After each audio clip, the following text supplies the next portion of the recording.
Welcome in, everybody. We'll have some more people coming in here, probably just finishing up from the last call. But really excited to have Dr. Peter Fatty coming on today.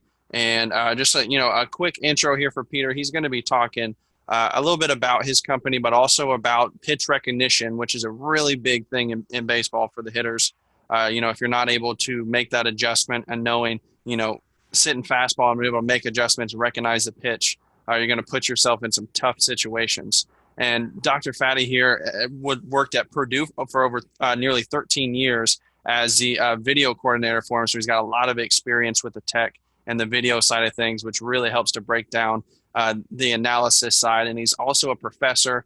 He's got his expertise-based training approach, which is really interesting. It adapts the laboratory methods that expert researchers use for their training, and it's been applied into the field, which is really a really big thing. You got to have both pieces of that puzzle there. So, Chad, hey, welcome back in from North Carolina again. Glad to have you. And Prashant, hey, welcome back in, coming in from London. I believe, if I'm not mistaken, is a cricket guy over there as well. So that's really cool to see. So, Peter, the floor is yours, sir. Welcome in. Glad to have you today. Thank you, Kyle. This is a terrific thing that you're doing. I mean, really, it's a terrific thing that everybody's doing. I think when this first came about, there was a little kind of mourning period and everybody pulled back, and now people are really getting out there and using this as a learning period, and it's really great to be a part of that. There's a lot of things that I could talk about. I'd love to talk to you about, but it's really this moment of what can somebody do on their own at home, with the iPhone, with their tee, hitting it into the tee, and that's what we want to work towards. It's something that has gotten a good amount of attention recently, just because, especially because of what we have worked out with the minor league players, because they just get the short end of the stick. It seems like all the time. So what are we doing for them? So a little write up in the Athletic by Saris, and this out just today in Sport Techie. And basically this says it all. I mean, and Kyle from Driveline said this, and now the Reds. He said, pitchers can go out there. They've got a program. If they're smart about it, they can do what they're doing at almost full speed. But what about the hitters? So we're just trying to give a way for guys to stay sharp within that. We also, our company had offered the app free for the month of April. And so this just announced today. It's extended for about another 2 weeks. And that's enough time to not just say, oh, go sample the product. That's not what this is. In 2 weeks, you can get a heck of a training program done.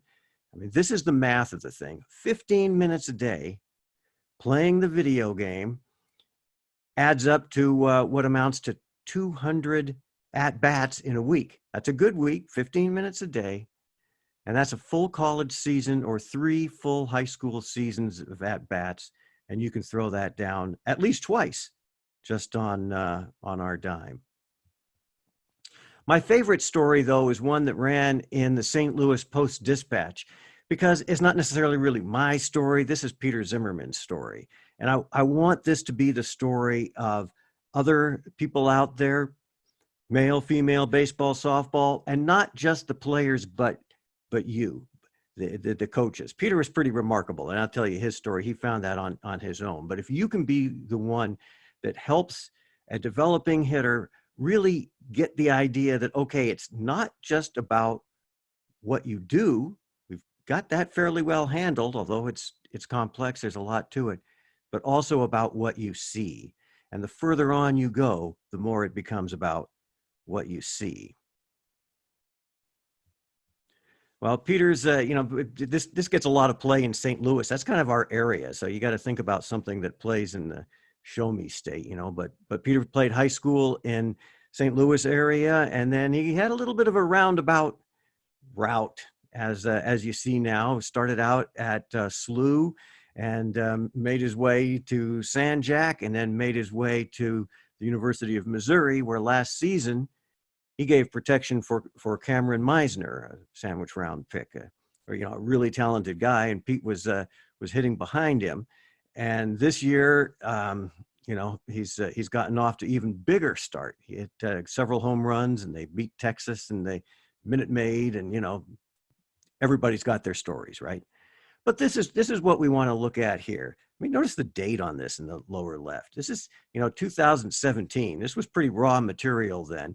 And I remember getting like a call from Peter at one point. He was like, "Okay, I'm in the dugout." He's in the North Woods League somewhere, and he had some idea. He'd shared some idea of how that would go. So this is our kind of our customer one. Now, one of the things that I want to do here before we're going to get into some kind of exotic stuff, probably pretty off book, when we start looking at all these things that the kids are doing with the tees, hitting off the tees, and those showing up on Twitter, and it's just got my brain boiling on that. But before that, I really want to make sure that you've got a solid foundation for what it is that we're dealing with here. And Carlos Pena, who's been a big supporter of Perry Husband, the effective velocity, and really kind of gets things, really provided a really nice definition of it. Look, there's two variables, all right?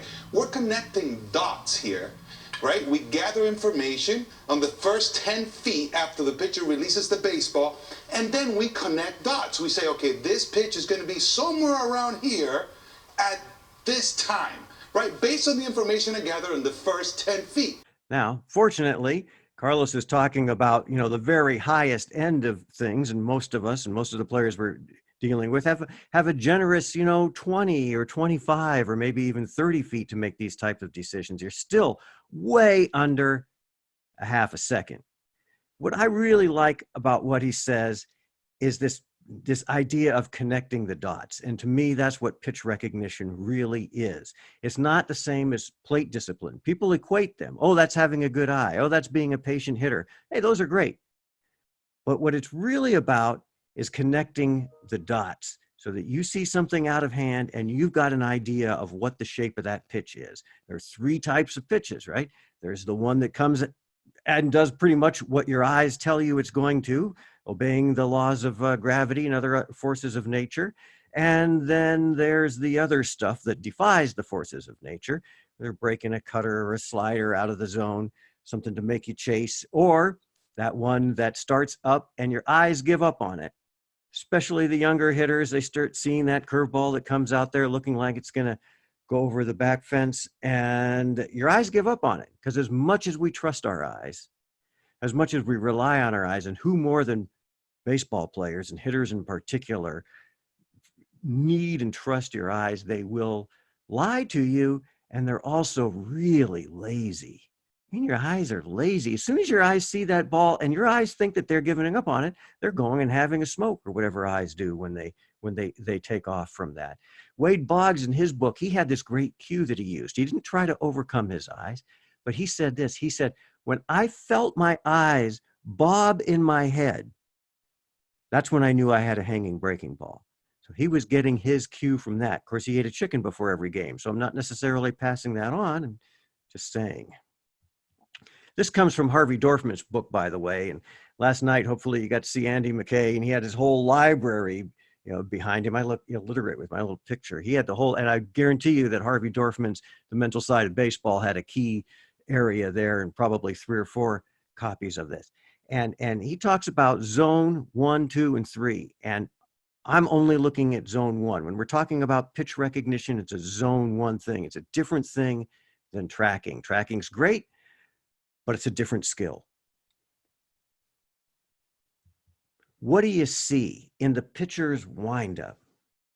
Motion, moving your eyes over to that release point, that release window, any kind of karate chop, the thin wrist. What can you see coming out there that's going to give you that brief early read so that when you do get the trajectory, you get a little bit more of that idea of whether it's that straight one or it's the, it's the nasty sister.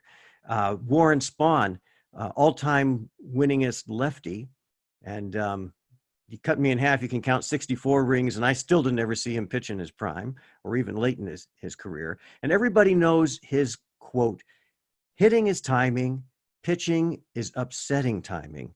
But Warren Spahn has another quote that I like, and that one is, a pitcher needs 2 pitches. One they're looking for, and 1 to cross them up.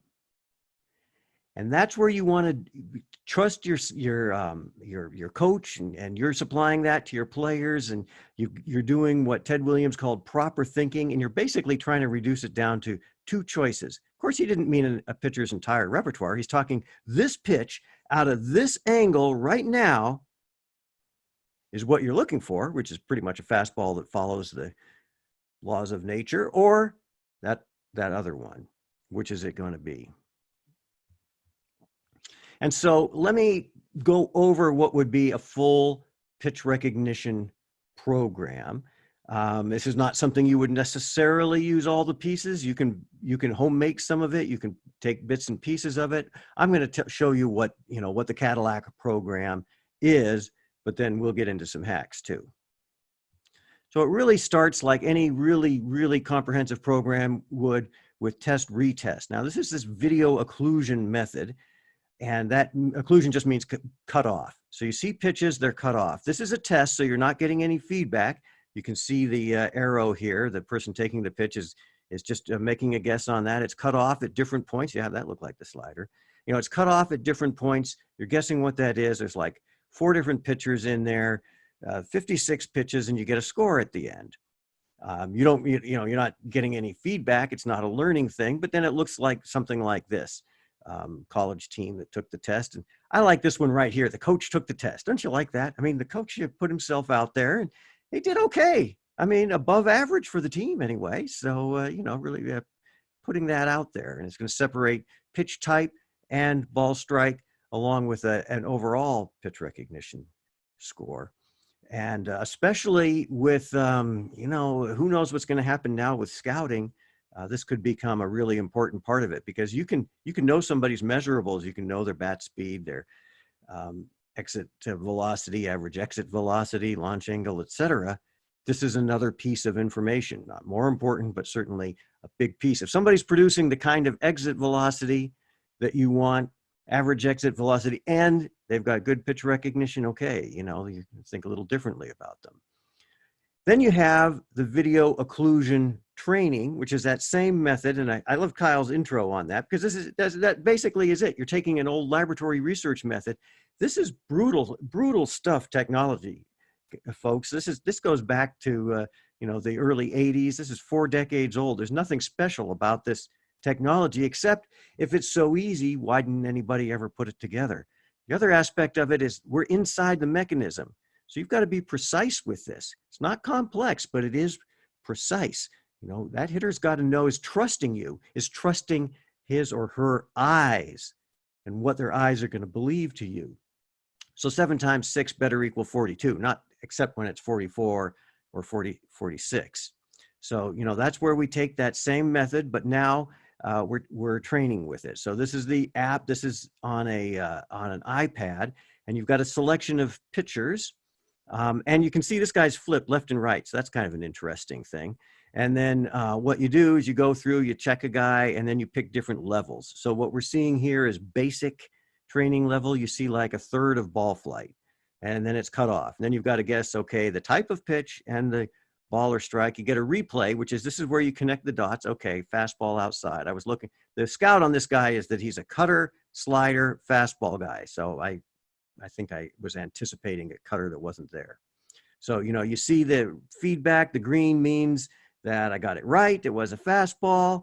Got that. Oh, all right. Okay. I got that one wrong. I got it right that it was a strike, but it's the cutter, not the fastball. So now you get the replay. Now you're connecting the dots. You're seeing it all the way. Oh, gee. I mean, depending on what the count was, you didn't want that pitch, even if it was a strike. Okay. There's the slider. Got a little bit more of a hump type action to it. We can see that. We're connecting the dots out of hand and at the plate. Now, one thing is that there's so much kind of coverage and everything with the pro guys on it. The minor league guys using that to stay sharp, hopefully to start up, that sometimes it's easy to overlook that there are a lot of travel high school age pitchers in there as well. One of the nice things about it is, as a team, if you use this, now you're getting a breakdown of all the different pitchers in the app that they see. So this is all the guys on a Big Ten team here on the side, and you see all the different types of pitches where green is good. Everybody's good against the fastball. Blue's above average.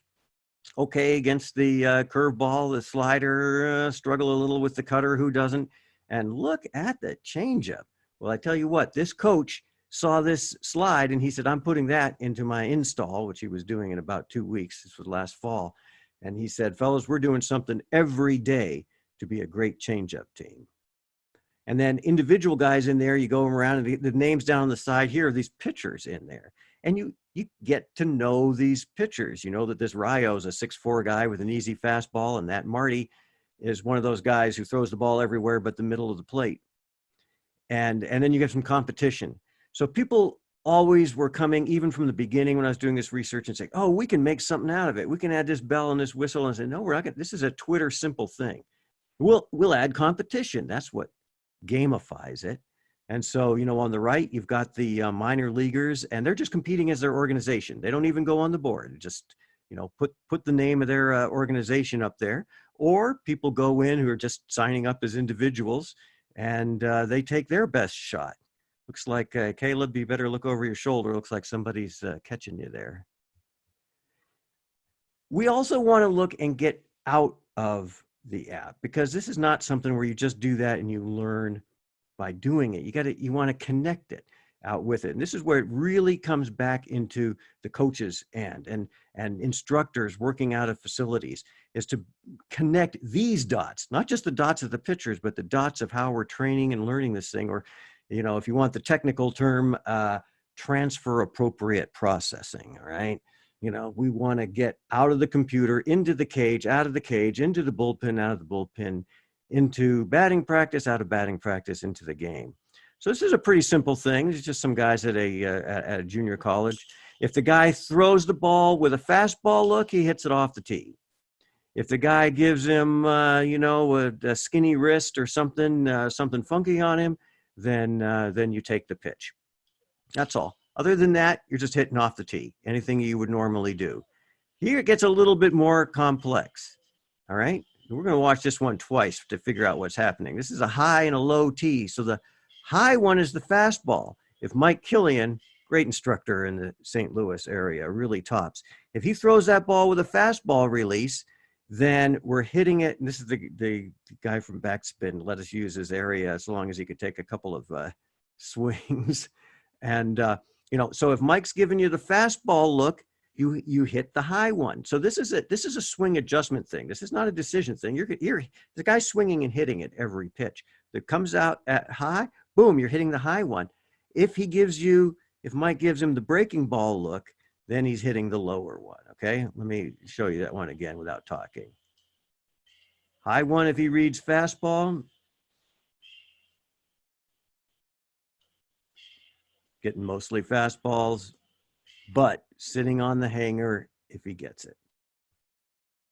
All right, and then we can go out into the bullpen, and Mike Schmidt, who's got one of the best hitting books, and I've read them all, the Mike Schmidt Hitting Steady, back to like the mid-90s. And he says the one and only true pitch recognition drill is standing in the bullpen. Now, people have been standing in since Little League, but this is different. And what makes it different is you've got to say one word. It can be yes, like yes is fastball, no is not a fastball. Or yes is fastball strike, no is anything else. You as the coach change up what that is. In this case, you're going to hear the guy saying hit. That's his one word thing. He's supposed to say hit before the ball hits the catcher's mitt. He's supposed to be laying off the high hard one, which he didn't do. You heard him say hit. And then you hear him with the coach saying, what are you doing there? Coach is Dylan Lawson. This is SEMO. He's now hitting coordinator for the Yankees. So this guy's supposed to be laying off the high hard one and then hitting the breaker when it comes in. So he actually missed them both. He screwed it up completely. He swung at or yelled hit for the high one, chase fastball, the elevated fastball, and then he took the hanger right in the middle of the plate. Now this guy was a senior sign in the year that we worked on training down there, 10th round with the Braves, and a big part of that was that he hit 5 more home runs than he'd hit the year before, and 5 of them were on curveballs. He became a guy who was a fastball hunter, but if you hung it including first pitch, it would hurt it. And then there's this aspect of video cued simulation. Now, this guy on the wall probably looks a little bit familiar, and this is another one of our Missouri. But I tell you what, if the thing is, if they buy it in Missouri, you know the saying. So this is video cued tee work. We're hitting off the tee, but we're hitting in timing. Now, this particular clip that Matt Lawson put up there is, you know, got like 800,000 views. That's like dancing cat stuff. So, you know, he can make a read here. Okay, there's the high breaking ball. That was a pretty easy take. He's hitting plyo balls into that wall. Okay, got that one really good.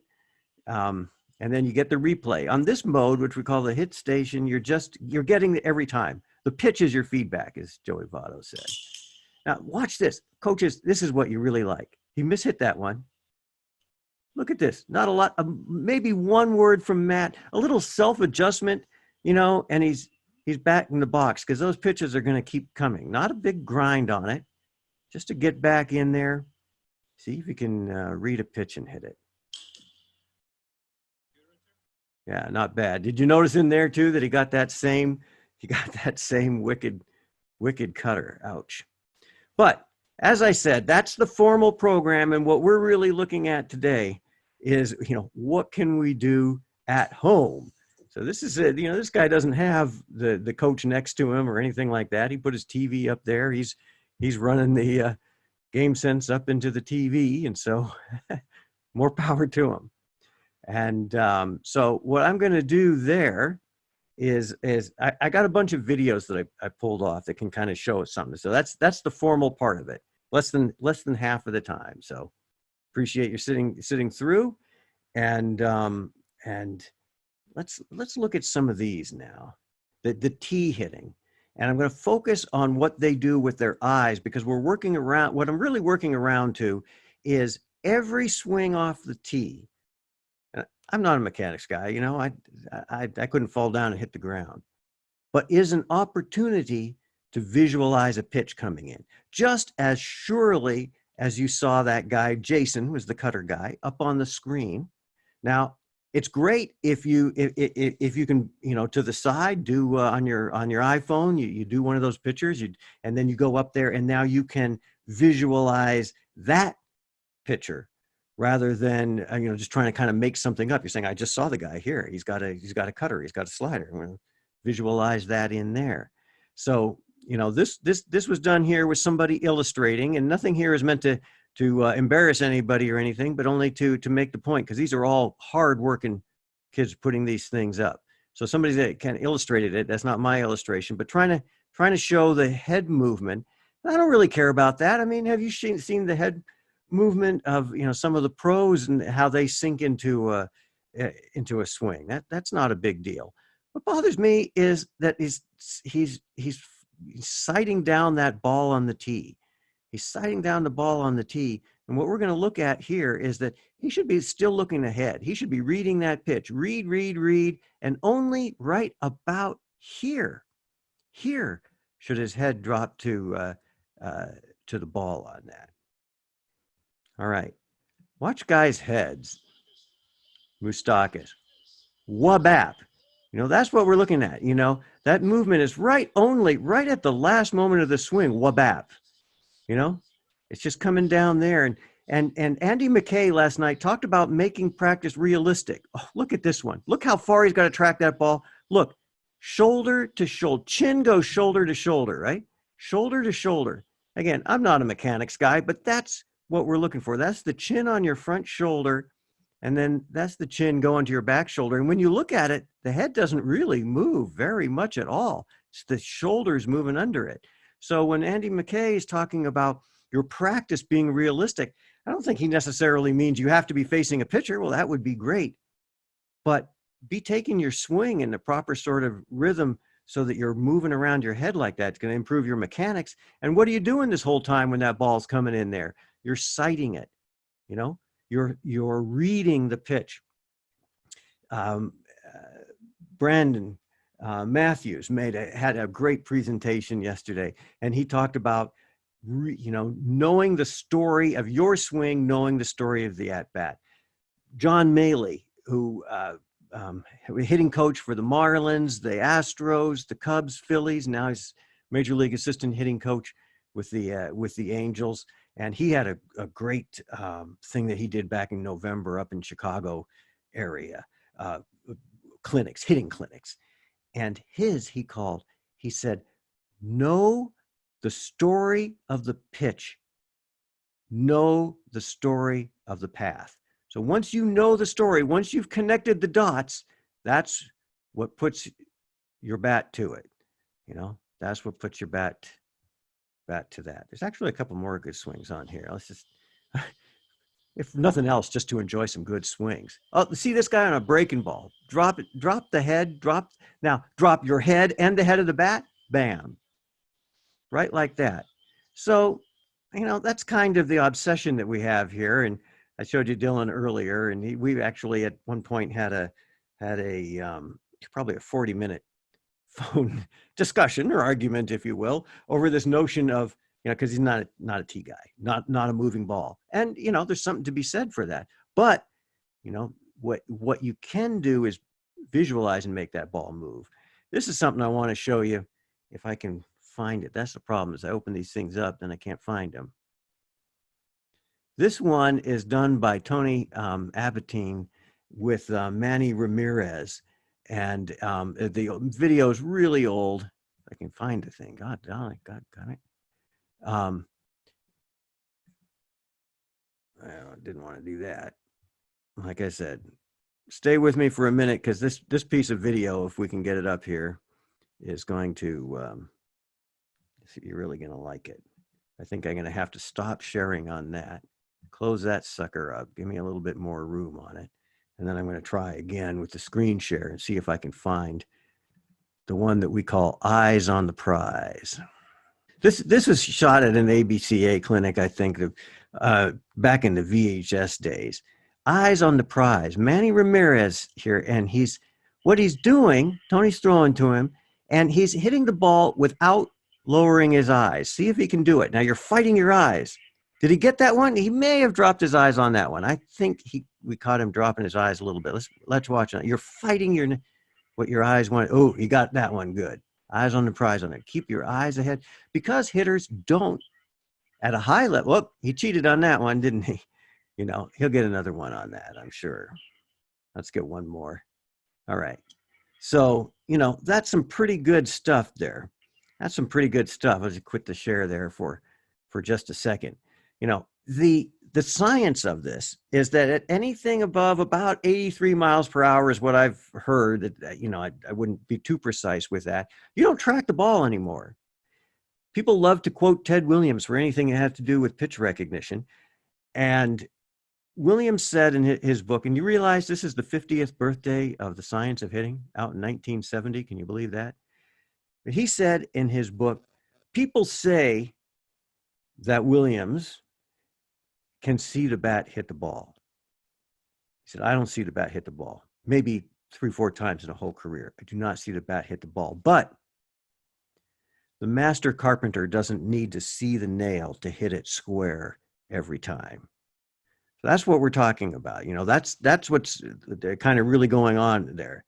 Like I said, you know, full disclosure here, I can't do any of this stuff.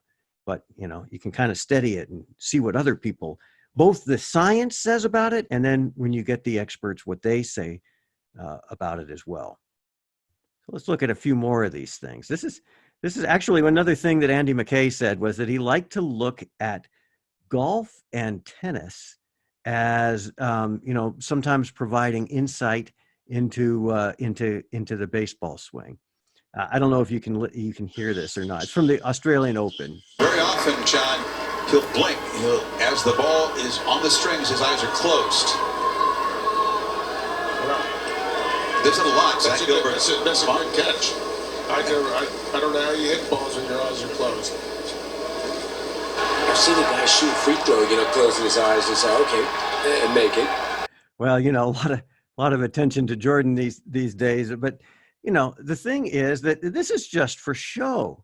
You know, let's wind this back here.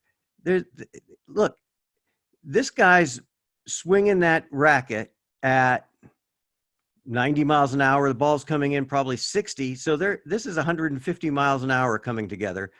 Here he closes his eyes. What adjustment is he going to make in his racket between now and the point of contact? Now, it's zero.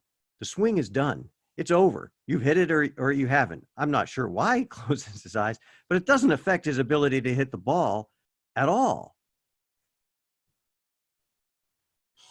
So, here he is staring down the ball off the tee. He's staring down the ball off the tee. Got it teed nice and high like a four-seam fastball. It's, getting a good swing at that. But what's interesting is that now when he gets the ball coming in from the pitch, you don't see the head. He's not sighting that thing, right? Look at the head movement now. It's just like what we saw. It is right there. Now that's a high pitch for sure. But that's what that's supposed to look like. If you can't make the little kids chase the ball, right? Here, guys, you can have some fun too. I'll whack them, you chase them. So, that's kind of my obsession du jour, I guess, of not staring down the ball on the tee because it like messes up your mechanics and everything else. So I like this one. All of these are pulled off of the internet and off of Twitter. And I like this one here because this is great. The guy's sister's like helping him out. She's teeing up the ball for him. And that's a well put together garage hitting station, isn't it? You can see the net right there. So they must have they got a full hanging net. This is not just, a standing thing. They got a full hanging net on there. That's pretty good.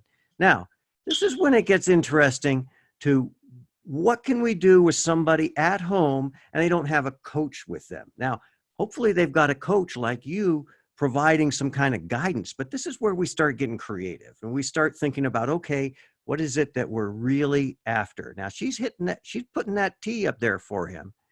But if he's had the communication with his coach, you got that up there. He said, okay, right now he's looking at that pitcher. He can be looking at Jason, the cutter guy. He can be looking at Juan, the sidearm guy. These are all guys in game sense. Or he can be looking at the guy who usually beats him in the playoffs, whatever level he is. He looks pretty serious. So he's looking that guy down, and he can make that guy anybody he wants. How many different pitches can come to that location that he has? He can have an overhand curveball come there. He can have a lefty on righty slider that leaks back over the plate. He can, how many pitches can he, and everyone should be with the intent and have that pitch coming in with that. And he should also have it in mind that he is going to read that pitch as long as he possibly can until his shoulders turn to go into that. And that's when he's dropping his head and sighting the ball. And his sister right there, after she teed that ball, she can say, Todd, maybe the guy's name is Todd. Why not? At least with Todd, you can't shorten it to anything. What are you going to shorten Todd to? Anyway, Todd, no, you didn't. He did. Did I get it? Because like Manny Ramirez did in his thing, you're fighting you're fighting some of the natural thing in your eyes. And, we don't want to put a bunch of confusion in your mind, which is again, why we've got an opportunity now. We've kind of been given this opportunity where you can kind of work on some stuff without messing up your game. Cause you know why. And so this would be a great time for this guy to improve his tee work in a way that could go with him for as long as his career goes. And his kid's sister can help him out. She doesn't need to know anything about hitting, about hitting or whatever. He's saying to her, he's going to be self-directed. He's saying, sis, you let me know if I look down on that too soon. You just say, you just give me a no if I don't do that. If he's really smart, he's going to say out loud. Again, it could be somebody he knows, somebody he's faced, or it could be Jason. I said Jason. It's either going to be that slider, or it's either going to be that fastball right here. It's going to be that thigh high fastball, or he's going to be trying to back foot me with that cutter. It's that fastball, it's that cutter. I'm reading it out of there, and he's got complete control of that video. He can slow that Jason down. He can zoom in. That's what Hank Aaron said. He said he picked up everything he needed to about the pitch by zooming in on the pitcher's hand. Well, eyes don't zoom, but when somebody like that tells you something like that, you got to think about what it is that they're really telling you about, the kind of focus that he has on that. He's focusing on it, even if it's not literally zoom. So he's going to zoom in there. He can control that. And then he's going to take that swing, and he's going to load or scap or whatever we're calling it these days. Not there. He's going to hold. No. Looking forward, seeing that pitch coming in. Here it comes, here it comes, here it comes, here it comes. Boom. Wah-boom. Right here. Right here. His eye shouldn't drop until right there. And then whack it. Let me see if I have any. That's a pretty good one. I don't know if I've got anything that can beat that or not. This is a couple of guys here, and they're hitting the thing. They're hitting into the cage. You're just doing soft toss. If you have any kind of ball coming to you, and this is the argument with Dylan and all. If you have any type of ball coming to you, you're going to be doing this right. Look, there it is. Ball comes in. Oh, sorry. Ball comes in. Head drops right at contact. And where's the contact point on that? It's not teed up at the front of the plate. It's 3 feet out in front of the plate. And so you just have, as soon as you have a ball in play, as soon as you have a moving ball, and everybody says this, as soon as you have a moving ball, your mechanics come together. As soon as you have a moving ball, everything's different. I like this guy wearing a helmet. And Andy says, be realistic. You hit with a helmet on, and it slops around in front of your eyes, and it gets sweaty and all those other things. Good gosh.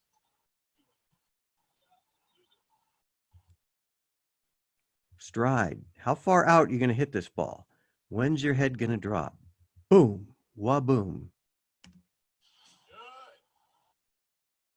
All right. So I appreciate your with that. People either in the chat or Kyle, if they can jump on with voice, that's good for me too. Drop in the comments, guys, with your questions here for this. All right. Well, let me see what I can pick up here. Somebody makes a comment on that, the eyes on the prize draw. Isn't that a great thing? Somehow people have this, Manny being Manny idea. Manny worked on hitting, but he worked like, some people would say the focus and everything. And have you heard his line that he used?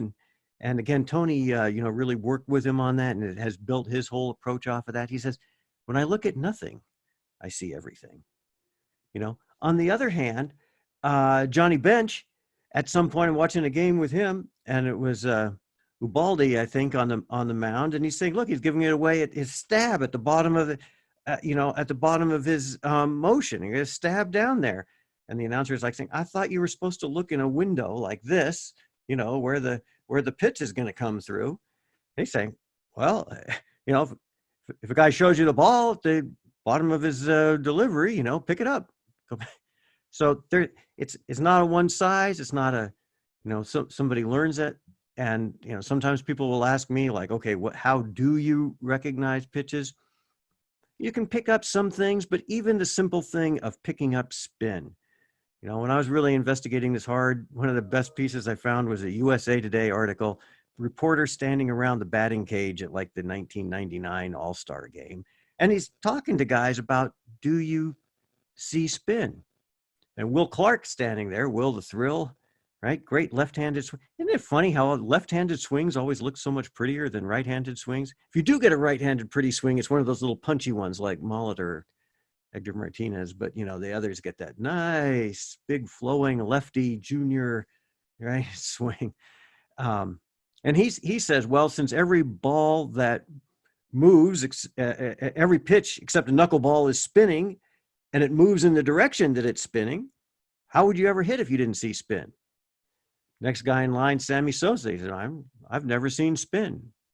Track the ball, hit the ball.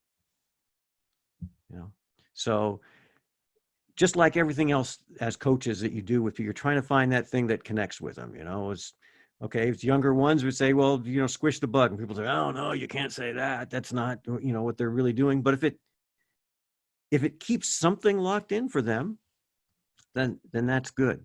So I'm not much for saying, you know, kind of what to look for. What I can give you some deep science background on is when to look. To some extent, where to look. There's that that what is called temporal occlusion. It cuts it off in time. You also have, like they call it, spatial occlusion, and so they cover things up and, you know, see when you're, like, remember those pictures I showed at the front? Here was different releases. The guy who was the Red Sox pitcher, he's throwing a fastball, and there was actually a study where they would take and they would cover the pitcher's face. They would blur out the pitcher's face, and all of a sudden, high-level hitters didn't make any difference with weaker hit, you know, less experienced. High-level hitters, they couldn't read the type of pitch anymore because they couldn't see the guy's face. You know, you're picking up something. That's not what they said they were looking for. They didn't say, don't ask the expert what they do. You know, like somebody comes back, they crushed one, you know, Pete Alonso comes back to the dugout and somebody says, well, how'd you get that one? Well, it was a changeup. Well, how'd you know? He's going to say, I don't know. And if you ask me again, I'm going to slug you. You know, that's not what we want people thinking about.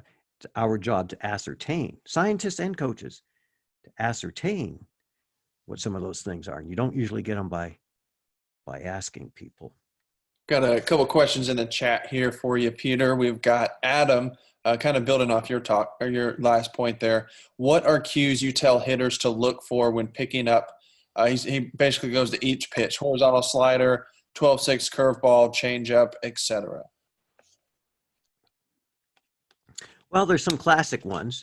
You know, the changeup, a lot of times, this is kind of funny. Sometimes you'll hear guys kind of at middle level. So the guy's muscling up on his changeup. And in an organization where we've had them using this in their lower minor leagues for multiple years now, the the hitting coordinator said, we were doing a study to see if there was any effect and all that. He said, I don't even really care about that. I like the way I hear people talking. We got people in rookie league talking like they were in AA, things like that. So like your guy says, you know, somebody you want, that's an in the moment thing. Some guy's coming back and he says, man, he muscles up on his changeup. Yeah. I mean, he's trying to give you a horsed up look. He's muscling up. Next guy down the line might be able to do something with that, or he lets it pass. Doesn't mean anything to him. But to me, that's the type of cue that might mean something. You're kind of reading it in the moment. There's some classic ones that you know, if you get people throwing a splitter, it's got kind of a distinctive tumble. And of course, the most famous one is the hole in the slider. People will see the hole in the slider. Like, do people who've done it high level living, can you see, sometimes they'll do like the slow motion thing, like in the, you know, the high speed, like in the World Series, and you can see it. You can see and Dusty Baker's book, like I said, I read all of these ones at the Hall of Fame, the A. Bartlett Giamatti Hall of Fame, when I was doing my research. This was funny. They had the Spalding hitting book from 1919, written by Rogers Hornsby. And you know how when you were a kid, you had the stamp you put inside your book? This book belongs to Pete. Said this book belongs to Rogers. So that was pretty cool. But I would just look for exactly what your question is about. What kind of tips? What kind of things do people actually pick up? And that's where I picked up the Wade Boggs, Eyes Bob in Your Head. And Dusty Baker, his book's not that old. It's just like 80s maybe. And he explained why you see the hole in the slider. It's because you got a pitch that's coming at you like this. So that's a curveball. It would be pitching under.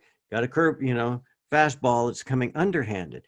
But a slider has got that fastball spin, right? But it's coming at you at an angle. See, so you're seeing the dot. You're seeing it spin around that dot. It's like the axis on a bicycle wheel. And that's why you see that telltale.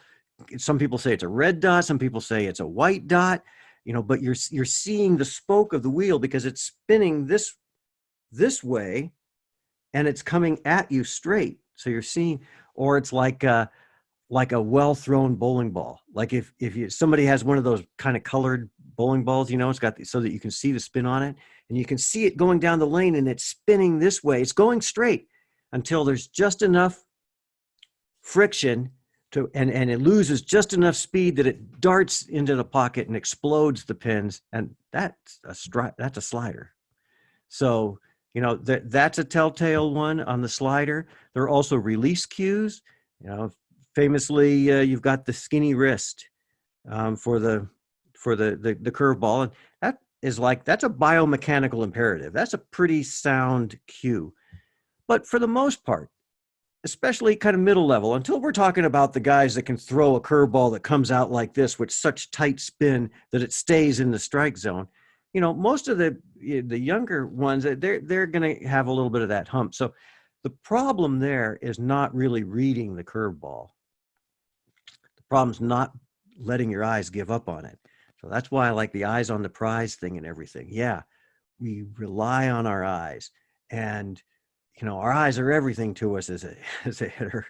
But oh baby, they lie to us, and they're lazy, like I said. And so that young hitter, they have to know that ball coming out here is coming down here.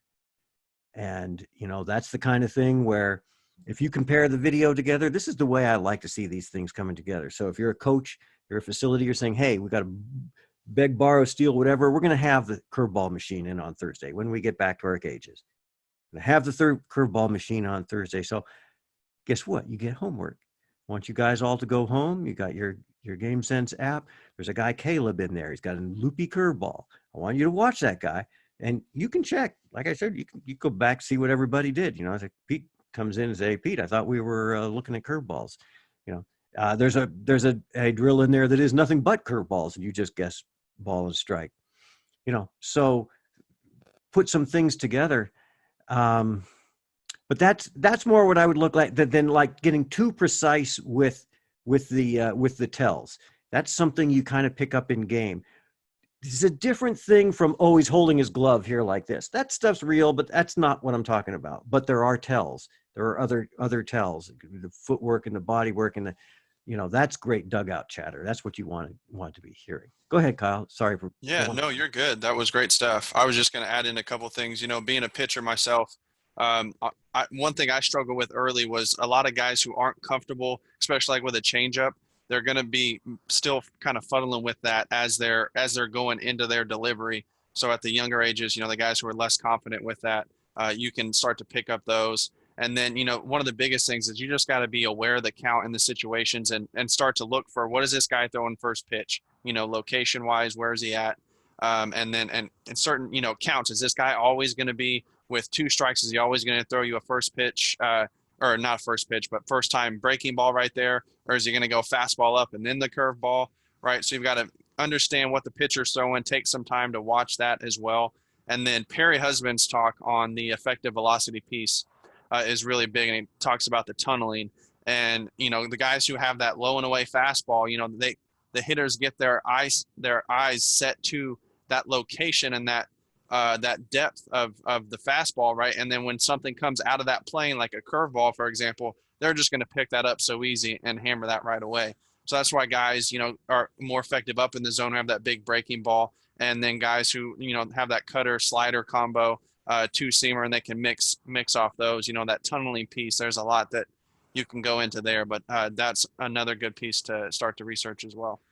Well, and anytime you get the hitters talking with, communicating with, learning from, picking the brain of the pitchers, what they're trying to do to them, you know, hopefully you get some of that going on in the dugout too. You know, you get some of that. The other thing, like I was showing you that one where the players were just throwing the ball into the net. They didn't have to be pitchers or anything, so you don't have to use up a pitcher. It's just another guy giving them a look. The fat wrist. Roger Clemens, when he added that splitter late in his career, to tell you how aware as a pitcher he was, Kyle, it's the same thing you're talking about. He didn't call that, he didn't even call it his splitter. He called it his fat wrist breaking ball.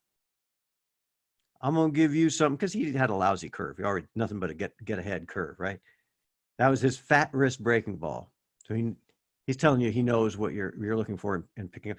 For visualizing, the way I was talking so much about you're setting that tee up, set it to the low outside like Perry talked about, you know, because this low outside right here is a hit and pitch. He showed that. He demonstrated that. Over here, even if it's not all the way out of the strike zone, it is not. a hit and pitch. So do the one there. Practice when you're visualizing, make sure that you're not swinging 1 out of 5 times. 1 out of 5 times, you can shut it down. Again, the sister is sitting next to Todd, we call him, on the, she's sitting there putting the balls on that. She could also just there, as he's going into his rhythm, give it the yes, yes, yes, right? Yes, yes, yes, yes. He hits. Yes, yes, yes, no. He's got to shut it down. And in his mind, he's saying, it was a slider, see? Give yourself the practice. Practice taking the pitch. Practice taking that wicked slider. Practice not chasing like the way that Brandon was talking about 2-strike hitting, right? Practice not chasing that one out of the zone, and now you get one more. That's a win. Everybody fell in love with Juan Soto, finally, in the Soto shuffle and the power take. Some more than others. You gotta love this as a pitcher, right? Because there was one in there where he spit on Greinke's changeup that he's been getting everybody on for 20 years, and the next one, woo, and he had to spin out, go down the first base line, and he comes back. He was doing the same thing. You got me that time. Just relishing the pitcher-batter matchup. I'm going to beat your wicked pitch. I'm going to beat your best pitch just by spitting on it. But try to come in and now see what happens. Got one more for you here, Coach. Prashant says, Coach, I've been doing something like this in cricket. I've been looking at visual preferences, high versus low, left versus right, narrow focus versus peripheral to narrow. Have you noticed that some people will see additional movements in the body in the pitching prep phase, whereas they might only focus on where the ball is released from? Well, in baseball, we tend to focus really on that. And actually, I really like that because so much of the work on this was done in cricket. My colleague, Sean Wheeler, over at Murdoch University in Perth, and great stuff there. They really work on that. I'm actually going to take my answer, though, that a little bit of a different direction because we haven't really related to softball. And the thing is that in softball, and maybe to an extent in cricket, where people are doing more with their run up, but in softball, if pitch recognition can maybe get that hitter 10 to 15% advantage in baseball, it's 20 or 25 in softball because that pitcher is using their whole body to get inside that screwball. They're going to be tipping their shoulders to get that curve to go where they want it. They're going to be locking out their front knee to come over a peel drop. They're going to be low in the knee and coming under that rise ball. So there's like a whole set of things that you can read before that ball comes out. We did an interview the other day with Kat Osterman. She's assistant coach down in Texas State now. And they have a drill they're doing that's a no ball drill. So they have the hitter stand in there and they give them a pitch and they got to say what pitch it is. There's no ball, but they're giving them a full speed pitch. And it's funny. Sometimes they'll argue with her. They say, no way that was a drop. Say like, I just did it. I know what I was. So the answer is certainly yes. Even in some sports, and I feel like in tennis, they give away quite a bit, deep knee bend and all. In cricket, I think they're probably giving away because of the run up, a fair amount. And softball, they're giving you a lot, which you need because they're so close, it's so fast. And in baseball, they're giving you more than the pitchers like Kyle would like to be given out. Awesome, Peter. Well, thank you so much. A lot of really good stuff here. I've really enjoyed this one. I know you guys did too. So go back. We'll add the replays in later this evening, so you can go back and check that out. Peter, where's the best place they can reach you if they got some follow-up questions or want to check out what you got going on? Okay, peter.fatty@gmail.com. Or check it on Twitter. It's @DrFatty. Or what I really like is #pitch recognition, which is not all me. I mean, there's guys from UHIT and guys from WinR and various other people that use that hashtag too. So that's a real nice hashtag to look at. If you forget everything else, just go #pitch recognition on Twitter. Awesome. Well, thank you so much for coming on today, Peter. That was really good stuff. And everybody, thank you for checking in right now. Really appreciate that as well. I know you got a lot of things going on out there, but we appreciate you coming out and spending some time with us.